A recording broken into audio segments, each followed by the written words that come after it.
All right, go ahead. Hey, so we're just calling the class today November 5th. And yeah, it just seemed like a really good title. November 5th, by the way, dude, is election day. All right, man. All right. Dude, it's election day here. All right, the first Tuesday in November in the U.S.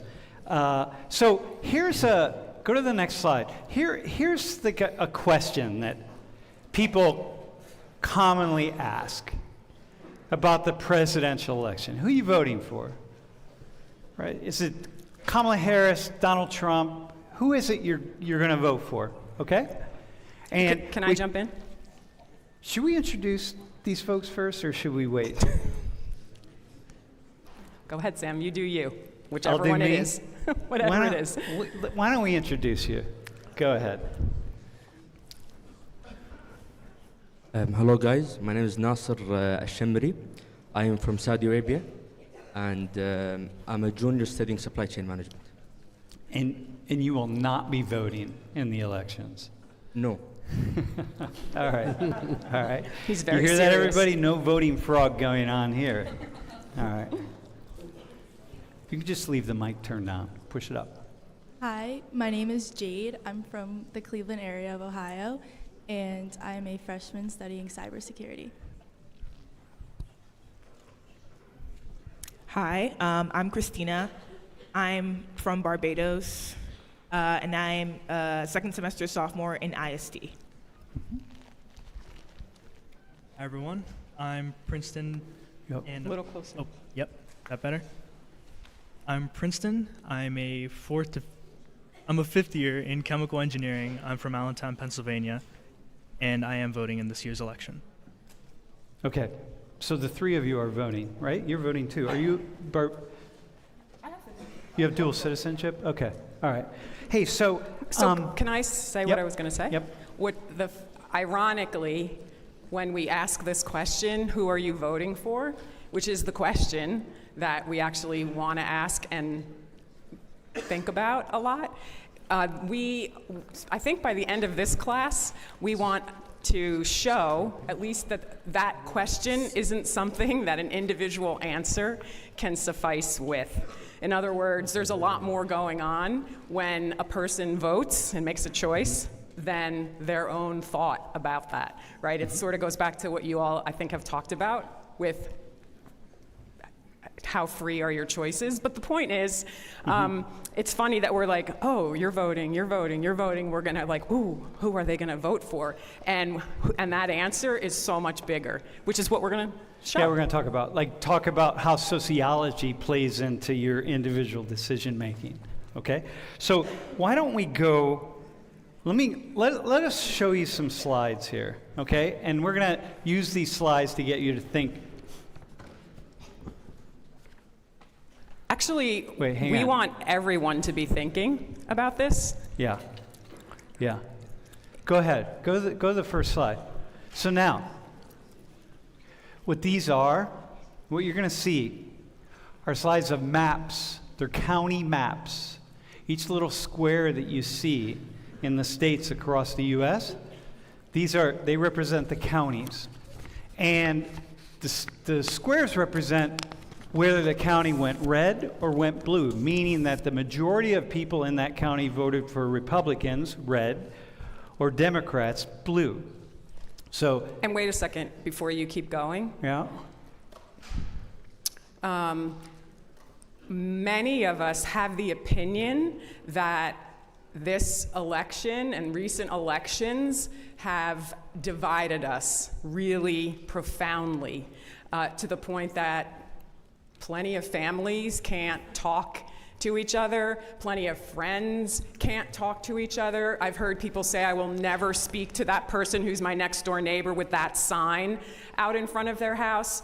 And you can, the list of things and divisions between people in the United States around this election are so potent that there's plenty of people that are worried about the violent potential of this polarization. And I think when you can feel that in your own family and friendships, that it's something that you can't even touch. When you look at a map like this and the ones you're gonna see next, that may look very sober and uninteresting, but recognize that what we're talking about is gonna help us understand this profound difference that we supposedly have between us as people, such that if you tell me who you're voting for, I may decide that I respect or completely disrespect you. So these maps have a lot to tell us, and there's many things to talk about when you look at an election but we have one story to explore. Okay, so take a look at the map. You got it? Now, this particular one is shaded so that, if it's kind of light red or kind of in between red, that means, it was a closer count. All right, go to the next slide. Wait, but why did you pick 2000?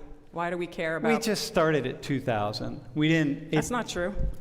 Okay, why did we pick 2000? Because it was the election that was decided by the Supreme Court. Oh, yeah, Because you're right. the people, couldn't decide. Yeah. I mean, that's kind of big, Yeah, right? yeah, So yeah. anyone that thinks that this is a new phenomenon, that the country is divided, most of you weren't alive at that time, but Yeah, you're right. Okay, here we go. So that's why we picked it. Here's 2004. Bush won, and Bush is in red. Okay, so go back one. Okay, go to this one. Now let's go to 2008. All right, counting results. This is McCain and Obama. So Obama won. Obama's blue. So Obama gets the majority of the votes. So what he are you wins. noticing? Think about what you're noticing here. So go back two. Go back two. Okay, there. Go forward. One more. Okay, one more. Let's go to 2012. There's Obama again. So go back one. Go forward. Okay? Let's go one more. 2016. This is Trump winning. Go back one. Go forward. Okay, go one more. 2020, Biden wins. Blue. Go back. Go back again. Okay, go forward. All right, one more. So here's the question.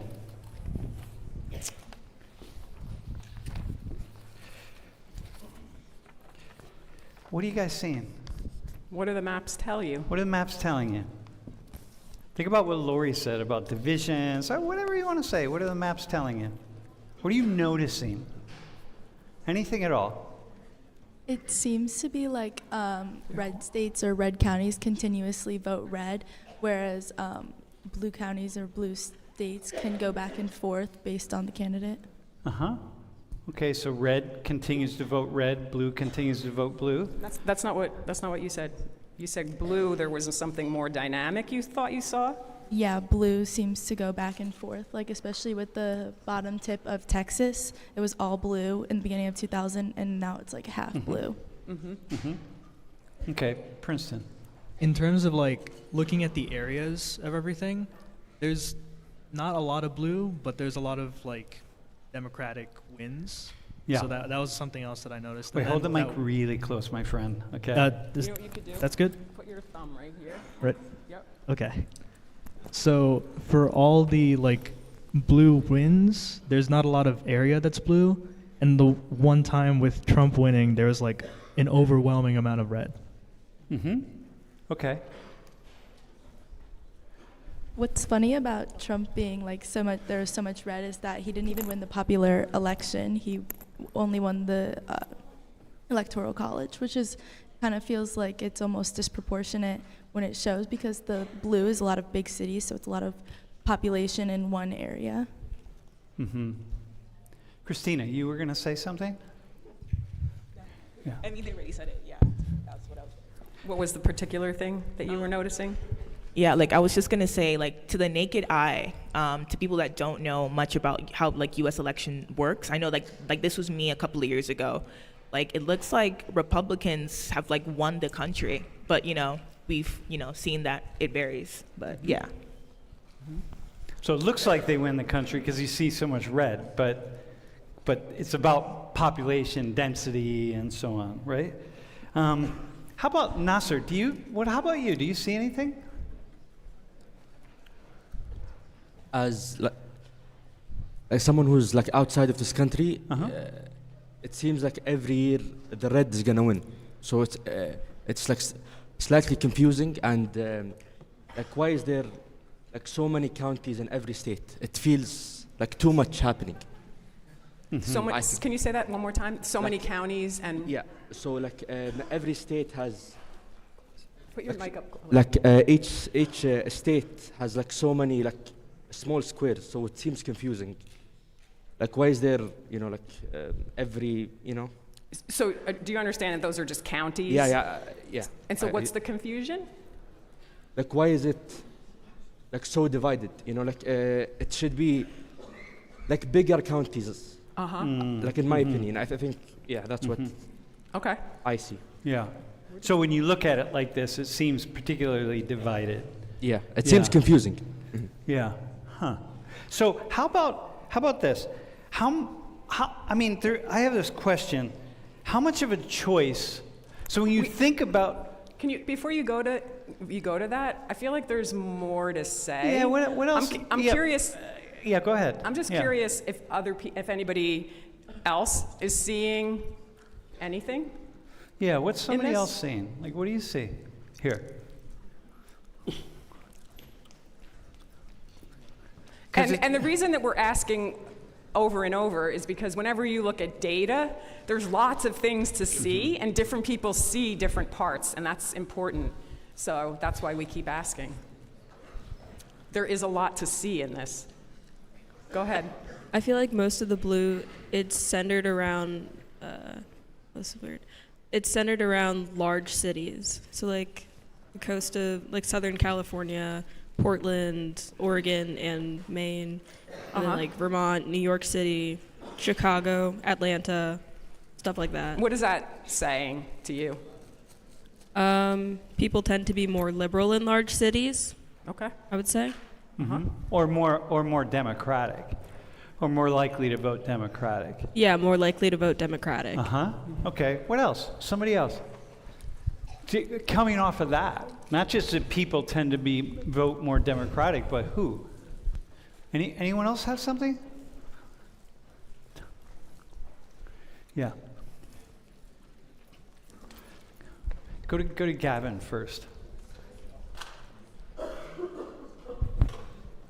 Yeah, so something that I see, can you pull up the municipalities one? Like the one, not just the counties, but yeah, that.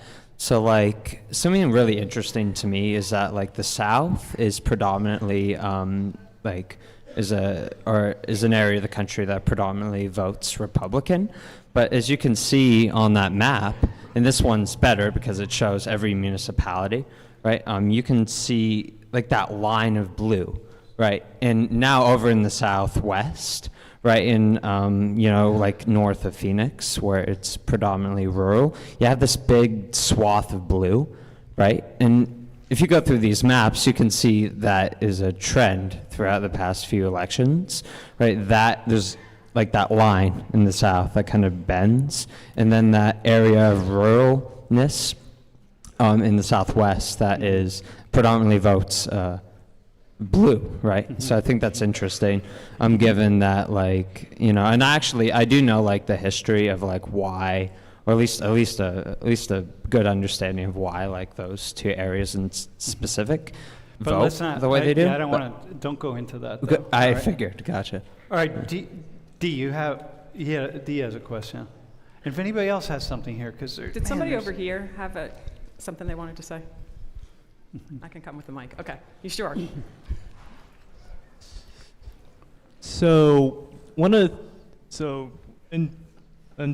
building off of what other people have said so far, it definitely looks like that the bluer the it's more likely that has a higher concentration of cities, and the redder it's much more likely that it's much more of a rural area. And secondly, one thing I also noticed with, for example, the 2004 election versus perhaps the 2020 election is that the selection of colors is interesting for me, because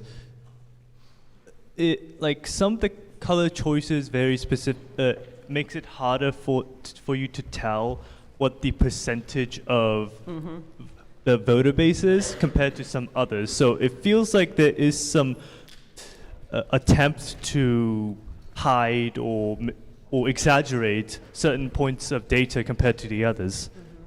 Okay. Yeah, I don't think that's really the attempt, but I don't think anyone's trying to do that. Hey, let me ask the four of you. Okay? So, Can we just say one more thing before just one more observation is how consistent these maps are over time, really. Like we were pointing out all the different things, things are coastal, or blue is here, red is there, whatever, but how amazingly consistent, even though we've had Republicans and Democrats in the White House, there's a really, I think, there's a lot of consistency across 25 years, well, not 25, 20 years of elections. What is that? Yeah. What is that? yeah. So you've got something. I just noticed how in 2000 it was very overwhelmingly red, but then it slowly got more and more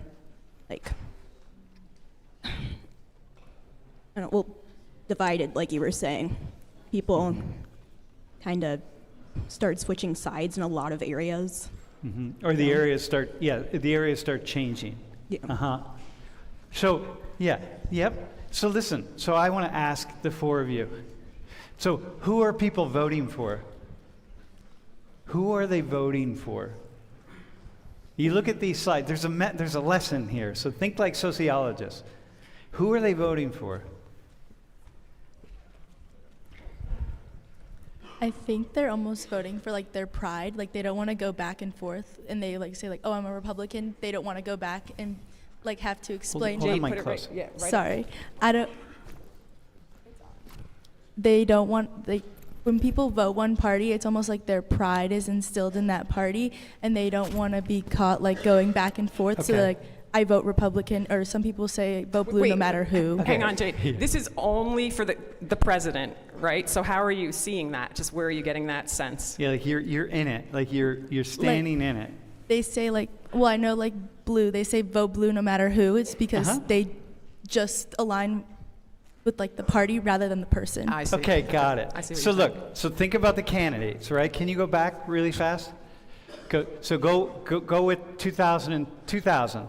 So here, the winner, right? Look at the Reds. They're voting for red. Next one.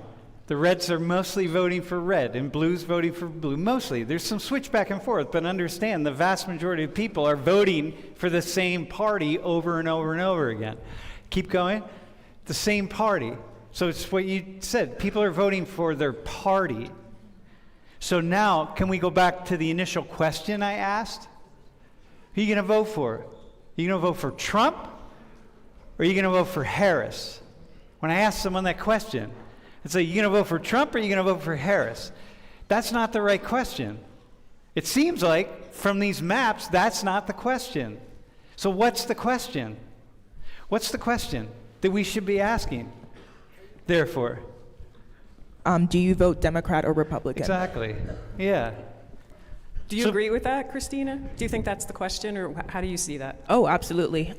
Just because here in the U.S., it's a lot of. I feel like your political party brings a lot of identity to who people are here. Mm-hmm. Democrats are always strong Democrats. Republicans are always, strong Republicans.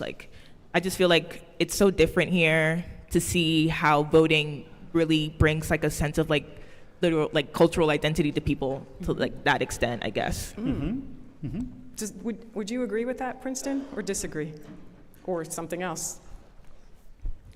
Personally, thinking about it from your point of view, I do agree, but when it comes to like the people I know and like people in my family, I feel like the question should be more like, what are you voting for, or like, why are you voting? What does that mean? Because people in my family are like people that I know. They're all over the United States, and they all have different experiences in their daily lives. So what they value from one person to the next changes so much. Mm-hmm. I feel like if I were to try and group my family together under one umbrella, it would be like moderate conservative. We like vote across the board. So, and would you say it depends on where people are? Are you making that connection too, or is that not what you see? that's basically what I see. Like people in my family that are like in more like city areas, they tend to vote a little bit more like Democratic or liberal. But towards like the South, where a big part of my family is, they also tend to vote a lot more conservative. Mm-hmm. So Okay. I think it depends a lot more on just like what they see day to day, because the environments are different. Uh-huh. Okay, so listen, so let's think like sociologists here for a second. Nasser, you're the outsider, okay? You're the outsider. So, look, thinking like a sociologist. So, how much... Wait, hang on one second. Nasser, how much time have you spent in the U.S.? So I since like freshman year, so maybe like 2.5 years, maybe. 2.5 years. Yeah. Okay, just to get a sense of like how much have you observed I understand, of the yeah. U.S. Okay. So this is your first U.S. presidential election? Yeah. Okay. I think so. All right. So I don't know. I have this question. You know, remember we talked about this in I talked about it earlier.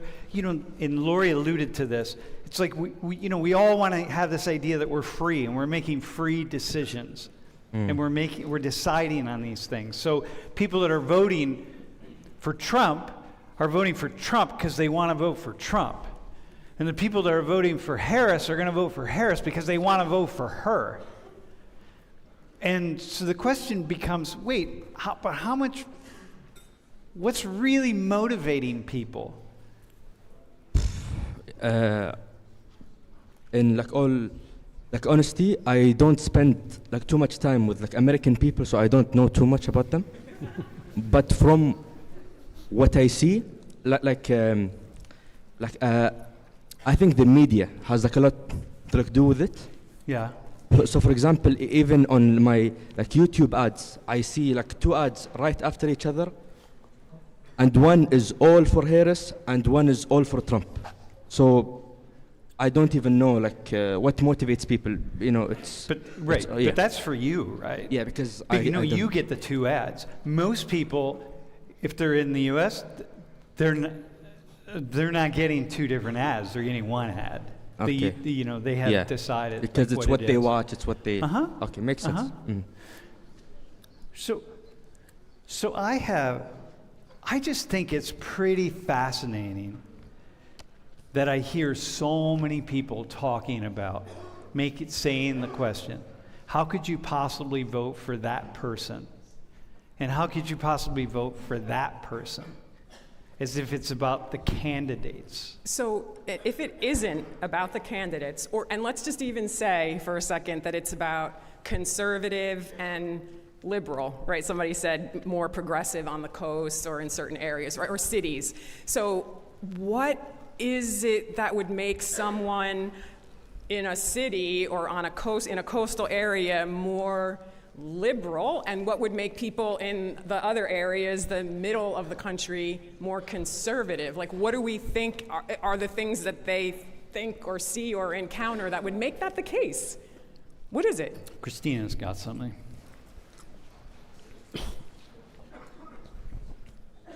I personally think, I don't know, like this is a far-fetched idea, but like for coastal areas, for example, I guess it's just like, I don't know, kind of have to do with immigration, since that's where kind of immigrants come in and they tend to lean Democrat. And what would make that? So in other words, lean liberal, if we think. But even though, can we also just say that the parties are really changing right now? So what we used to think of anyway as liberal and conservative. So what would make immigrants, for example, more liberal? Like, what does that mean? I guess like going back to the whole diversity thing, I guess like from what we've seen, Democrats kind of hold on to that whole whole kind of like idea of diversity with their campaigns. So I guess that kind of brings them in since they feel more welcome with Democratic like party ideology, I guess. So what I hear you saying is like, I'm not really sure. You're like, wait a second, wait, what is it? Which is great, right? Like as you start to think about it, so let's just keep thinking about it. Like what would make people, we're just staying with immigrants for right now, right? Like what would make immigrants more liberal? Here, first off, go to the next slide. Ah. Check this out. These are Okay. foreign-born residents, citizens of the U.S., foreign-born. So the darker, So what's- see, what's look what at you're saying? look at down at the bottom on the right. So the darkest color is about 15%, and the lightest is 0%. So Okay. now go back one slide, and then go forward one slide. So it kind of maps. It maps a little bit. Uh-huh. Yeah. So this is good. Immigrants. Did you have something, Jade? A lot of democratic policies are more forgiving to immigrants and stuff like that, and allow more opportunities once they do get here. Like Dreamer and stuff, like those programs were often introduced by Democratic presidents or Democratic offices. So it could like promote foreign-born citizens to lean Democratic because. So you mean they get things and so from democratic Well, governments, and so not- they like it? Not necessarily get things, but they have similar opportunities to people who are born in the U.S. or on U.S. soil, to where it's more like unified as a country rather than that they're outcasts on United States soil. You know, first off, I have to say something here. I don't think, I just have to speak. I think that's the impression, by the way, that Republicans are going to take a lot of that stuff away, but I don't think that's actually what's going on. I don't think there's much of a difference between the two parties, really. There's rhetoric, but year after year after year, most things don't change very much. But, You mean but that's the policy-wise? Policy-wise, yeah. But that's the idea. But this I, is- go ahead. But I have this idea that immigrants tend to be pretty conservative, right? Would you say, like, people? What's your gut feeling, just from what you know? What do you from mean Barbados. conservative? Like, pull yourself up by your bootstraps, right? Most immigrants don't want help, and they want, listen, no, we're here. We want an opportunity in the United States, so we don't want handouts. We don't want anything. Can we hear from some people? I mean, Yeah. you can start. Yeah. I feel like that's really complicated. Coming from like a family of immigrants, they are conservative socially. Politically, it's a bit different. Like, Wait, yes, what does that mean? yeah, so like, for example, I see a lot of immigrants, very religious, very conservative, like values. But when it comes to like political stuff, I see a lot of them lean towards Democrats just because of the policies they have. That Yeah. kind of Like what? once again, like their policies on like diversity and equity, or like immigration, and I mean, like you said, it's kind of. But they're not expecting handouts, but they don't want handouts. Yeah, so the idea is that people come into the U.S. and their hands are out like this, say, hey, give us stuff. But most immigrants are not wanting to be given things. The reason they're immigrants is because they have the entrepreneurial spirit. The people that want to receive things are back home. They didn't take the risk. They didn't come here. The people that come here want to make things happen. We see that over That's and over. mixing a lot of things. It's mixing I mean, a lot of things, but different- it's something that we know that's quite common, actually. But can we just say, for purposes of this class, when we say liberal and conservative, this doesn't mean Democratic and Republican. It's not just conservative, appreciating structure, tradition, right? Yeah. And individual freedom and movement, right? And liberal is wanting change, thinks things could be better. And wanting to use the government. And wanting to use the government to support and to Catalyst. engineer Yeah. community health and well-being, right? So those are just the big broad differences that we'll talk about when we just right today say liberal, conservative, Okay. right? Did you want to say something? Yeah. I feel like the Democratic Party keeps a more open border, and so when foreigners come into the country, they're almost like voting Democrats to be thankful for allowing them to come in. Yeah, but listen, though, that's just with Trump and Biden and Harris, because before that, the Republicans were very supportive of the immigration change and so on, right? There really wasn't much of a difference. But a hypothesis is you're friendlier to the people who you think are supporting you, and in this era, that might, for people coming in now, that might be Democrats, given the way they talk about it. Okay? Yeah. Hey, so here's a question or a comment. Go ahead. And then we have a question from the stream. Yeah. Put it My, real- can you guys hear me? Okay. So my question is more like on the line of why you were voting, right? Should it be because of the party or the person? And I think it should be based on the candidate, because those are the people that we are voting for. And I think if you kind of make it based solely on the party, especially like what you said, like party policies, they change over time. So it's very sporadic. So I think if you really want to get the candidate that you want, you should vote for that person, not the party. So you would love Yeah. to see that map just be all purple, because you don't know, because people are voting for candidates. They're not voting. I want people to vote for a personality. Yeah, right? but people really they don't seem to be doing that. They seem to be voting for their party.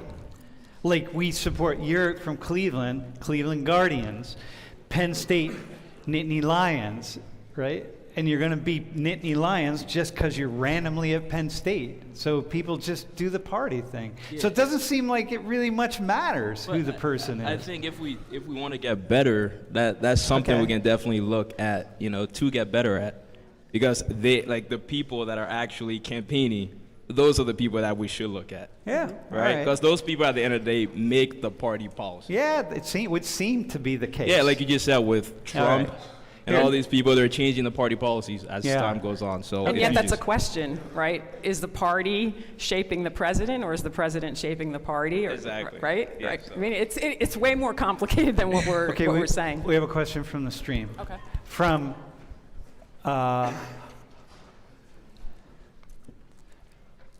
Italy. For the international volunteers, how much does this election and the winner have on how much impact does this election and the winner have on your country and the rest of the world? Is this for Nasser? I think it starts with Bro, Nasser. let's start with you, man. How does this matter to the Saudis? Hang on, by the way. Yeah, what's up? He's not speaking on behalf of every person in Saudi Arabia. I'm speaking for myself only. It's just his own opinion. Yeah. He's 20 years old. Yeah, I'm right? young. I know I look old, but He doesn't know anything. He's an engineer. So, come on, give him a break. All right. Okay. So I'm not very political, so I don't know exactly what's the benefits on my country for each president. But from what I hear on the news, what's happening between Iran, Israel, and I think from what I hear is that Biden is very strongly with Israel. So which means that Kamala Harris is probably also the same thing as him. And we don't want war in the Middle East, so I think whichever candidate is not extra supportive of war, I'll go with him. You want that. And you're saying people are talking about that, like who becomes the president can very much directly impact the countries of the Middle East based on this war. I mean, it can impact the whole world. Yeah. But Yeah, I'm yeah. only speaking from what I know, which is the Middle East. So Yeah, but can I we just hear- want to remind you, though, that Trump moved the U.S. Embassy from Tel Aviv to Jerusalem. That's pretty supportive of Israel, man. I mean, Yeah. I can say the same thing about Biden, but I'm Yeah, gonna yeah, stay yeah. quiet. No, I got you know? you. I got you. I'm I not just gonna wanted to say that to the Yeah. Trump people, so you got it. Well, I Okay. think actually before because we do want to hear from some other people who can answer this question, but I do want to say that if you study the Democratic Party and the Republican Party, you will hate things that they've done and you will love other things that they've done. They equally. You will feel that. So I think what you're saying is there's always room for that. Go ahead. So here's another. No, hang on. He's an international student. He's going to respond to Matteo from No, Italy. Skylar isn't. Wait, I'm not an international he's not. student. Oh, you're I'm not. second Wait, generation. Sam, We right want- here, give right it- here. Who is? How much does this matter to your country? What's your, where are you from?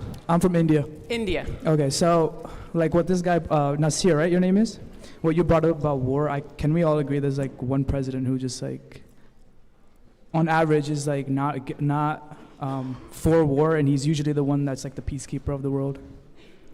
Can we agree with that? Can we agree with that? Yeah. I don't. What do Not we a do- U.S. Like, president? I feel like from an international perspective, I feel like it's time to like make America great again. Yeah.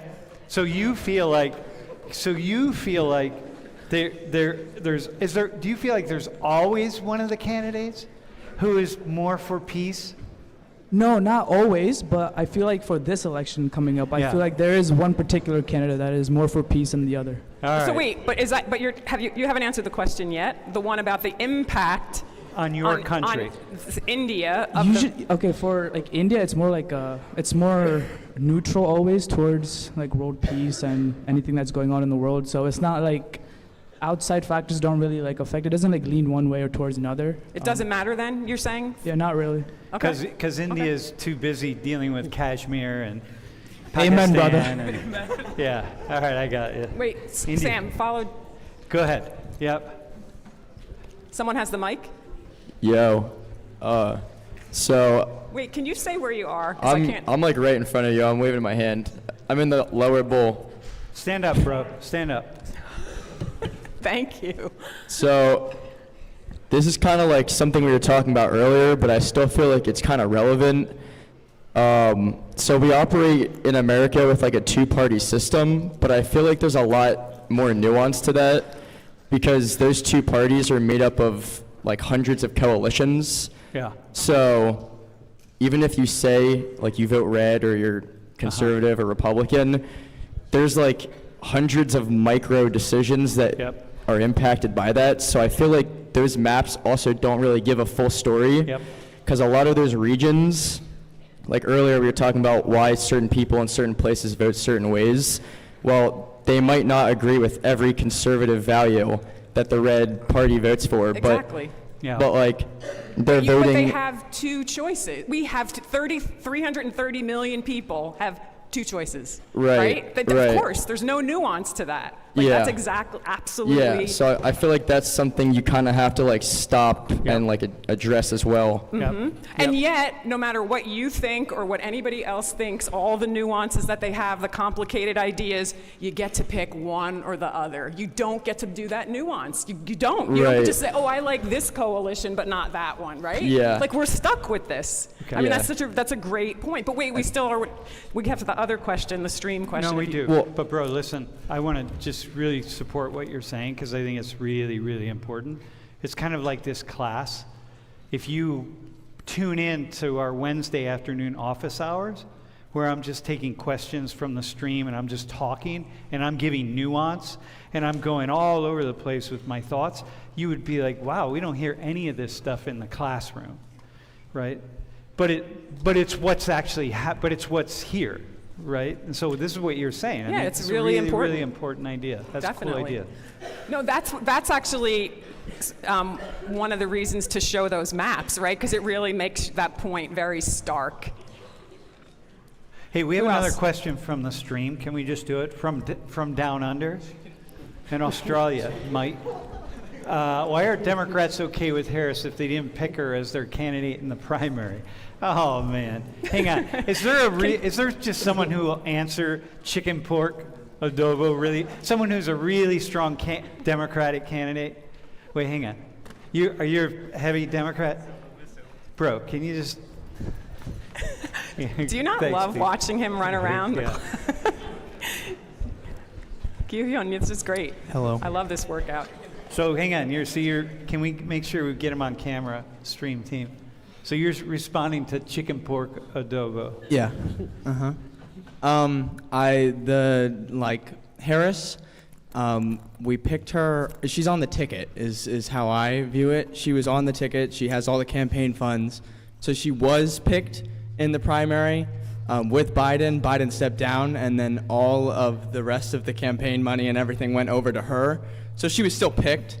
It just wasn't like, she wasn't the choice for the president like in that moment, but she was still on the ticket. So I Yeah. still did pick her. Okay. But So listen, you could also say one final thing to chicken pork adobo, which is that we don't vote for the candidate, we vote for the party anyway. Yeah. So who cares? They could run Mickey Mouse on the Democratic ticket, and it doesn't really matter. Yeah. All right. G, who's next? Question, comment. Yeah, go ahead. Hi. So, Wait, I can you personally- stand yeah. actually though, just so we can? Yep, got you. Hi. So, I don't think that people are voting for the party. I just think that people are voting against the specific person. So, like for example, like Kamala supporters, they're voting against Trump. Or Trump supporters, they're voting against Kamala. Like, I think that's a common trend because a lot of Trump supporters, they talk about how they don't like Kamala, and a lot of Kamala supporters they like to talk about how much they don't like Trump. So overall, I feel like voters are not really choosing the party, but rather the candidate. So Yeah. I think that's a big thing. Yeah. And so when you were talking about immigrants and why they're more likely to vote liberal, it's because they probably like Kamala and her personality better than they do us as though But Trump's. but listen, no, I hear you. So there is a lot of the voting against, but can I just say that some of this has always been the case, that the red party people are voting against the blue party people, and the blue party people are voting against the red party people. So in a certain sense, it doesn't really matter who it is. But increasingly, people are framing it that Wait, way. what happened? What just happened? What happened? Oh wait, is it a? You just have to watch whatever goes on the stream. All right, know, but that's I a don't good see point. what it I is. like that. Thanks. Yeah. All right. Do we have another? Do you guys have anything? Do you want to add? Princeton. With a name like Princeton, bro, you gotta That is such a cool name. you gotta up your game here a little bit, man. I'll do my best. All right. So with whoever just mentioned like that way of like thinking about voting, it's one of those things where like whenever I had a discussion with friends or like just classmates about policy or like who to vote for, that kind of stuff, at some point it would always come up like, oh yeah, I mean you're weighing one person over the other, but really you should be just going like, oh, I really don't want this person, or I'm preventing this from happening. So like the idea of preventative voting comes up, and I feel like it almost defeats the purpose of making the choice, because it's like you're choosing what change you want to see or like what you want to have happen. Yeah. And instead you're going, well, I don't want this to happen. I want everything else to stay the same. Yeah. Yeah. That's You know, kind of interesting. it makes me That think- did- okay. Can I- Bro, by the way, okay. You elevated yourself a little bit there. All right. You lived up to your name. All right. I feel like too, when you look at the history of presidential elections, like they're very similar, but the history of the actual presidency is changing very rapidly. Like the seat of the president has increased in power so much because we continuously give them power. If you look at the use of executive orders since that year, and each president, they increasingly use like almost double the amount of executive orders, and they're giving themselves this significantly more power, like to enact change. So like, yes, you're voting for a party, but you're also giving them this power to just like change things on the dime. Yeah. Yeah. There's a lot. Hey, can somebody in the class respond to AK? To this question from somewhere out in the world? Can someone who hasn't spoken yet, someone who hasn't spoken yet, does someone feel like they could respond to this?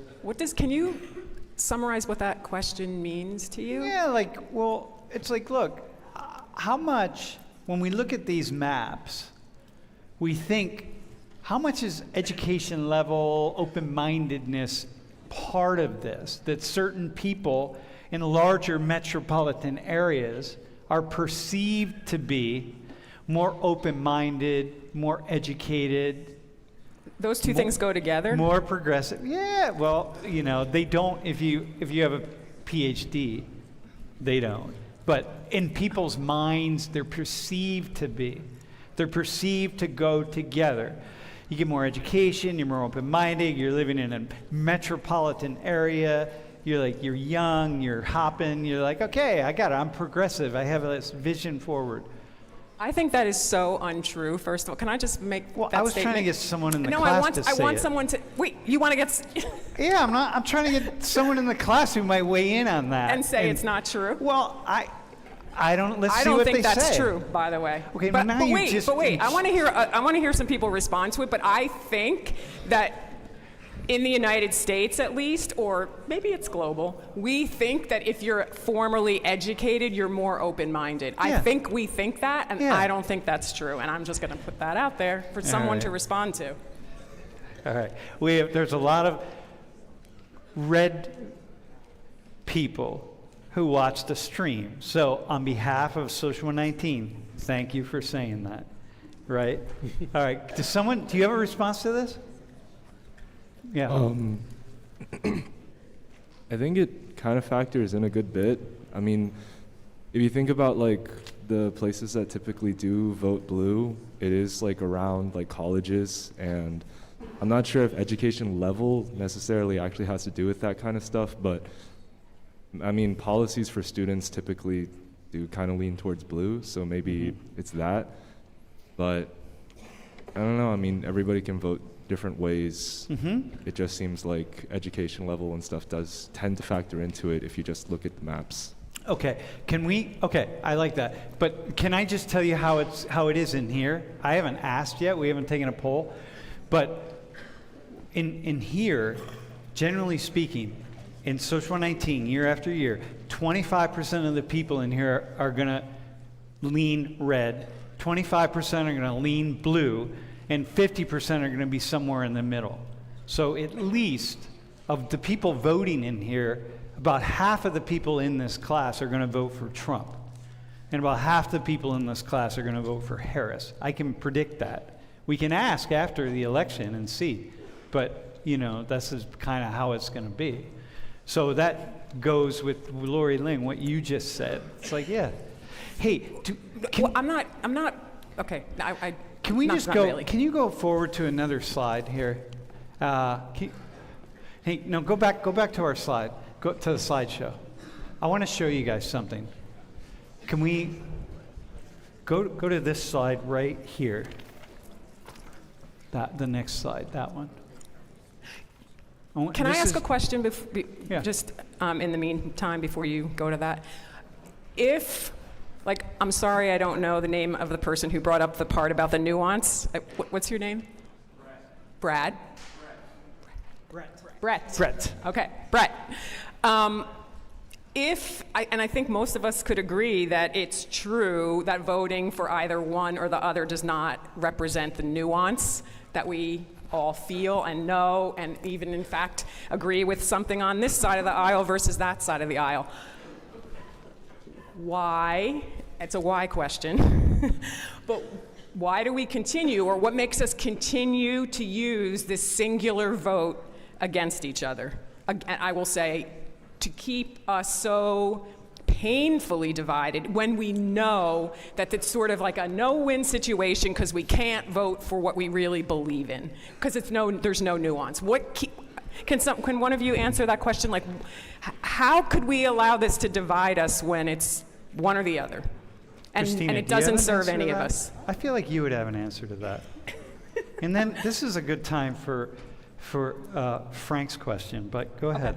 Sorry, can you ask the question one more time? I shall, yes. So if, Brett was suggesting and we were thinking about, if you're voting for this person or this party, no matter what, it doesn't have all the nuance of the things you believe, the things you don't believe. It's just, this is it. This is what you get. Same thing with the other party. So when we know that, when we know we're just voting in this very sloppy way, right, for just a person or a party, why do we use who we vote for against each other? Yeah, why do we care? How could we do anything but... If you find out, so this guy right here, he just says, what's your name, bro? What is it? Dax. Dax says, did you hear he slipped in, I really think we need to make America great again, right? Okay. So, right? So then you could say, fuck, Dax, why do we do that? Who cares? Or maybe you just love him because he said that. Either way, why do we put so much weight on that that vote when we know it's not at all reflective. It's not valid to say who we are as people. It's just one horse race. Okay. Do you have a response? So do you I know when you say it doesn't have to do with who we are as people, but I think it does. Because I feel like in America, like I said before, I feel like your political orientation really does shape people's identity here. It's crucial to who they are as people. So I feel like that's why we always see people voting for, parties over who the candidate actually is. Just because they have already aligned themselves with certain people, certain ideology, and that voting against that would kind of be traitorous, I guess, in a way. Totally traitorous. Yeah. But can we hear some other responses to?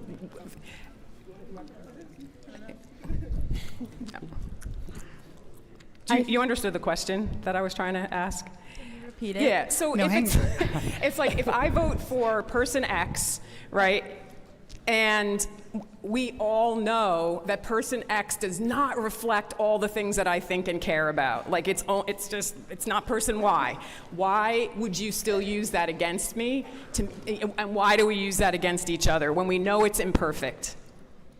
No matter how imperfect each side is, there's a level of imperfection that we can tolerate as people, and it's just, I feel like you're a product of your environment, and what you can tolerate is translates into that political standpoint almost. And if you can see that someone can tolerate the other side's level of imperfection, you're well, why would you tolerate that, or why would you agree with that or stand for that?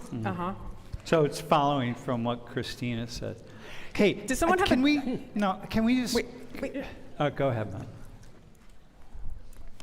I'll do my best to be quick. So for me, I think it's just because in the way that things have evolved with advertising or talking to people and having outreach for voting for one person versus the other, it's become a lot more easy for everyone to just be I'm holier than thou, or a little bit more righteous because I believe these things, you don't, and then it's just a simple decider. Even though these things that I'm believing are completely random and I don't even know what they are. Yeah.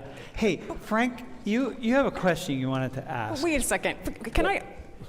Well, first of all, I'd like to thank Doctors Sam and Laurie for inviting us to this group. We really appreciate the hospitality, and it's very exciting for TRT World to be with you guys today. Wait, can we? Yeah, hold the mic closer.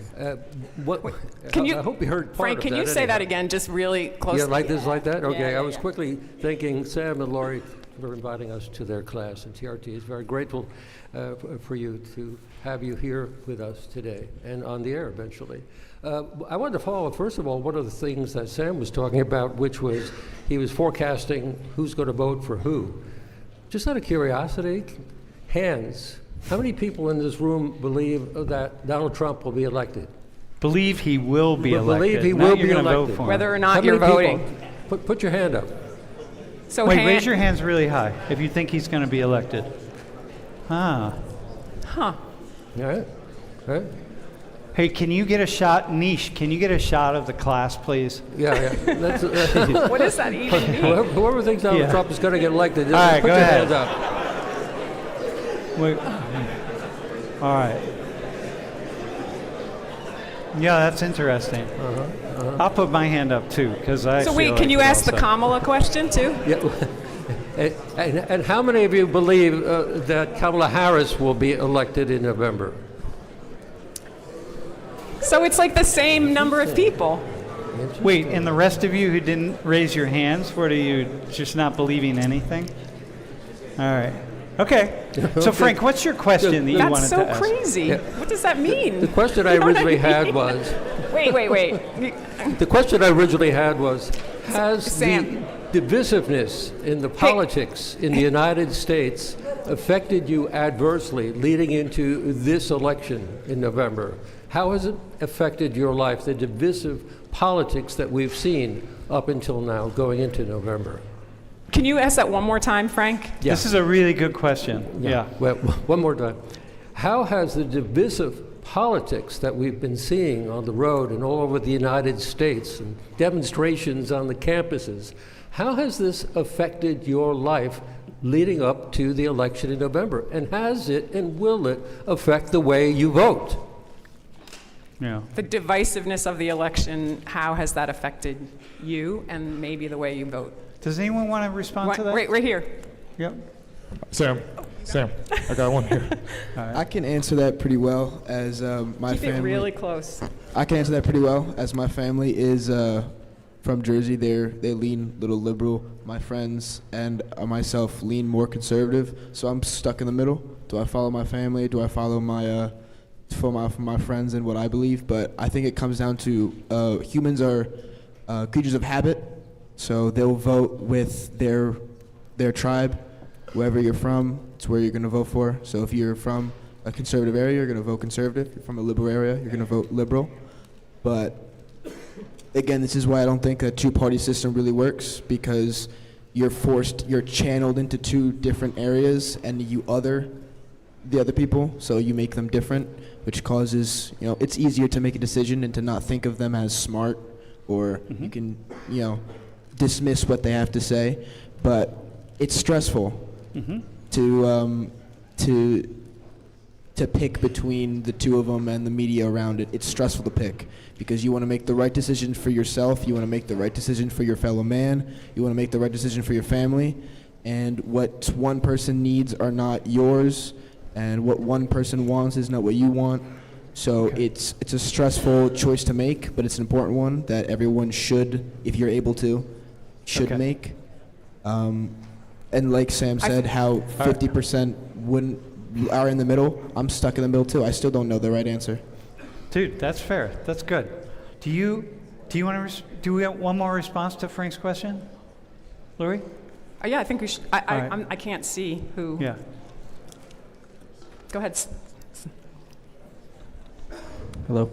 All right. So I think there's a lot of demonizing of each side. Not even just a matter of like immigrants in general. I feel like what we were talking about earlier with the immigrants leaning more towards Democrat, I think it's a lot of like demonizing on both sides too, not even just the Republicans. So that's the problem with the two-party systems. You either have to go one way to convince the other side to come vote for you. And So Silva, how has that impacted you?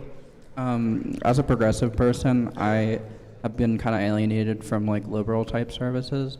It's not necessarily like that they don't like me as a person or I don't agree with them on most of their views. People are scared more often because like you see it on both sides with people fear-mongering. Like Republicans do it with the immigrants, and then the Democrats do Project 2025, for example, for then like, oh, they're gonna do this, they're gonna do that. Like it's more of this party is gonna be worse than our party. No, not.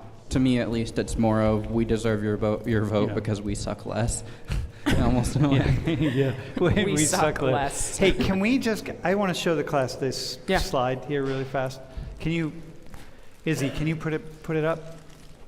So take a look here. This is a recent poll from just really, just from August. Look at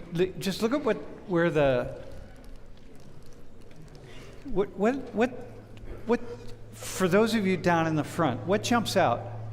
Nasser, maybe for you. When you look at that, what stands out? What immediately do your eyes go to and say, oh? Probably the number of Kamala Harris supporters in the black community, maybe, because it's like the largest number. That's what pops out. So in the black community, so many Harris supporters. Yeah. Somebody else? Yeah. How every single like ethnic minority has a preference for Democratic candidates, and then when you get to white people, it's the complete opposite. Yeah, but not totally complete because it's still only 50 to 43. But still. But I'm struck by even in the most recent. Before this poll, by the way, that when Biden was running, 20% of black Americans were supporting Trump. 20%. That means 1 in 5 black Americans are going nah, man, I'm all about Trump. And which, this is like the stereotype that we have. What about 39% of Hispanics? Yeah, supporting Trump. Can somebody who's Hispanic? Anyone want to? Can you weigh in on that? Someone back. You have a thought on that? Wait, what just happened? Wait, is that us or is that just? Niche will fix it. Should we be worried about that? No, it's good. Okay, thank you. Okay, that's post-hurricane issues. Does anyone want to respond? Sam, to right that? over in the back. Right there. Right. Oh no. No, you don't want to? All right. Okay. Anybody else want to say something? Do you want to say something, Christina, about the 39%? Just given. As someone who lived in South America for multiple years, it is very a conservative culture. So I guess, when they immigrate to, it's just on the U.S., they kind of bring those values with them. And, since the Republican Party does appeal to those conservative, religious values, I think they tend to lean towards that. But that's kind of different than what you were saying earlier. It is. Right? It really does differ with Hispanics compared to Black immigrants and stuff. You see a lot more Hispanic immigrants voting Republican than you do Black immigrants, which is, I can't really, From the islands or from the continent when you talk about Black immigrants? Both, to be honest, yeah. So less Republicans compared to what you're saying? Yeah. Wait, what? You want to say something about that? Okay, wait, what? Here we go. About the Hispanic, I do feel that a lot of Hispanic people are typically conservative, regardless of if they're an immigrant or not. I have immigrant friends that have their parents that are conservative and want to vote for Trump even though they're illegal immigrants. And I think it's just because they believe that the Republican Party follows a lot more of their morals than the Democratic Party would. So that might be part of it. Wait, so they're undocumented. Yes. Trump is saying we're going to round up all the undocumented people. We're going to send them back to where they came from. And they're still gonna, they still Maybe want they Trump. just want a free trip home. You know what I mean? I don't know about that. But Trump's going to give us airfare. maybe. Okay. Hey. Okay, wait, Sam, there's go right ahead. here. Yeah, I was kind of going to say the same thing. It's the whole rhetoric around Trump and his immigration policy. His last campaign was literally trying to build a wall. And to see that shocked me, right? Just from the media that I consume. Which number shocked you? The Hispanic, 39. Okay. For Trump. Yeah, I didn't expect that. So what do you make of it? Am I being reported false news? But if is true, it fake news? I don't know. What? If it's true, if it's true, because that's if it's true. Yeah, if it's true, what do you make of it? I guess Hispanics are secretly for Trump. I that's the secretly. best. Because from what I see, it's kind of how you see Black people, right? It's they're going to be more aligned with liberal ideas, right? They're going to probably vote that direction. I didn't expect that. That shocked me. That's all I got to say. Okay. Here, right? Go ahead, bro. Let me grab. I feel among minorities, there's a general societal expectation to vote Democratic. And you can see that in the candidates. Who do we have? For Kamala, we have a half Black, half Indian lady running for president. And then for Republicans, an old white man. And so the expectation is that people of color. Yes. And it doesn't make sense, because if you actually look at it, let's look at Black people. A lot of them are religious, a lot of them are poor. This is what you would expect for a white supporter of Trump, not a Black supporter of Kamala. And even for, say, you look at the Hispanics and the Asians, especially Asians actually, Democratic DEIs have been very harmful, or at least somewhat harmful to Asians in the past, but they still vote Democratic. It's because the Democratic Party has aligned itself as the party for minorities. So what does it mean if you're a minority and you're not in the tribe of minorities? That means you're whitewashed. No, we had the conversation a couple weeks ago about how the struggles that Chinese and Korean students have It's like getting into really elite institutions, but even when they score super high on Yes. exams and stuff. You're expected to protect your color, your race. Yeah. So if you're Republican, then I guess you're not a part of your race. Yeah. That's just how it is. Yeah. Huh. Yeah. Could I come in real quick? Oh. Go ahead, please. We also have somebody. I'll just mention something real quick. I'm Hispanic, and just a little secret into the South American and Hispanic community.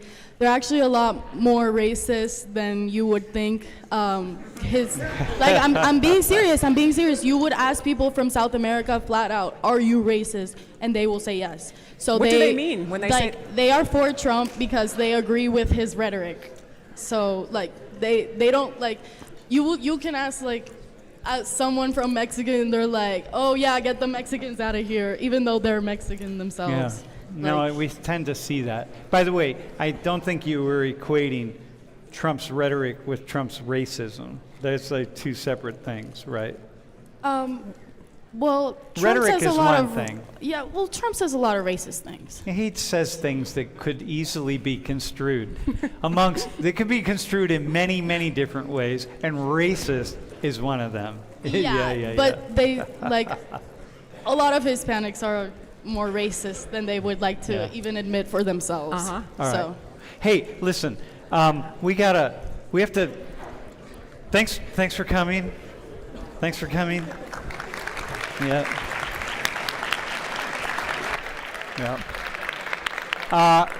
Nice job for you all. Good job. Okay.